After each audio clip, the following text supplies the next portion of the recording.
One of my favorite stories is called Stone Soup. Have you heard this one? It's a folk tale from Europe. Nobody knows exactly where. The French and the Russians and the Hungarians and the Germans and the Portuguese all have a version of it. And it goes like this. A traveler stopped to rest in a village that was suffering from a drought. He was obviously in rough shape from his journey. His clothes were worn, he was dirty, he was hungry, but all the villagers were struggling too. It had been a hard winter after a lean harvest, and most of the people were just getting by themselves. So the villagers all pulled their shutters closed and hoped that the traveler would just move along. But he sat there for a while in the empty village square and rested.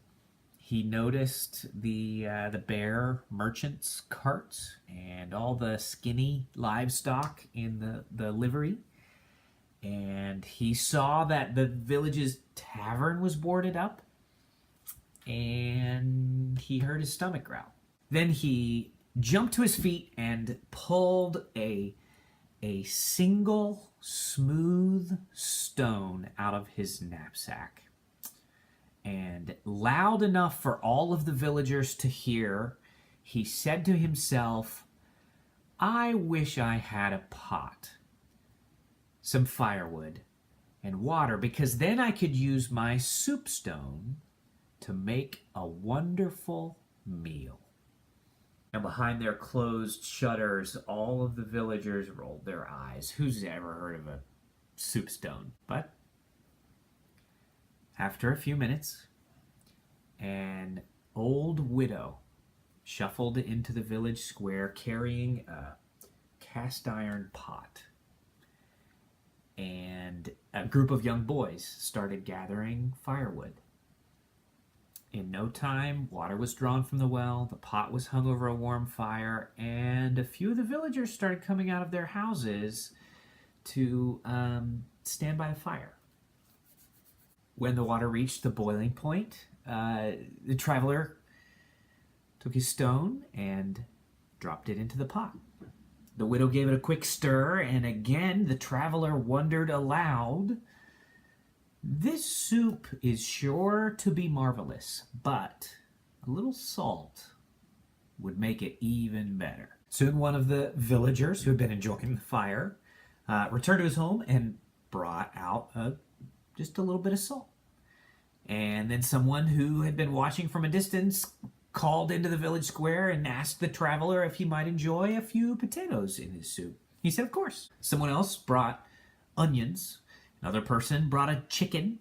Someone else brought some barley. Every few minutes, another villager would peek out from a doorway or between their curtains and or come walking around the corner carrying some new ingredient for the soup. Now, the traveler accepted their help with gratitude. They tossed their contribution into the pot, and soon every single member of the village was in the square, expectantly waiting the soup that they had all made together. When their noses told them the soup was done, the widow dished up a portion for everyone, and they all ate their fill. Thanks, of course, to the stone. I love that story. And I think of it often whenever I make one of these videos or write an email asking you to give money or time or talents to take care of foster kids at Skookum. And I hope we never lose sight of what's really happening here. You, all of Bellingham, gathers, bringing whatever they have, and together we have made this little house a safe place for children in crisis to spend a week while the right foster home is located. And it's been wonderful to be part of, but you know what would make this even better? If we could keep doing this and also go make some more foster homes.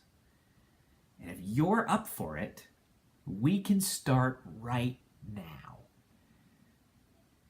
skookumkids.org/ give. Thanks in advance. You're not really giving to me. We together are making this community something different. And I think you're going to like what we make together.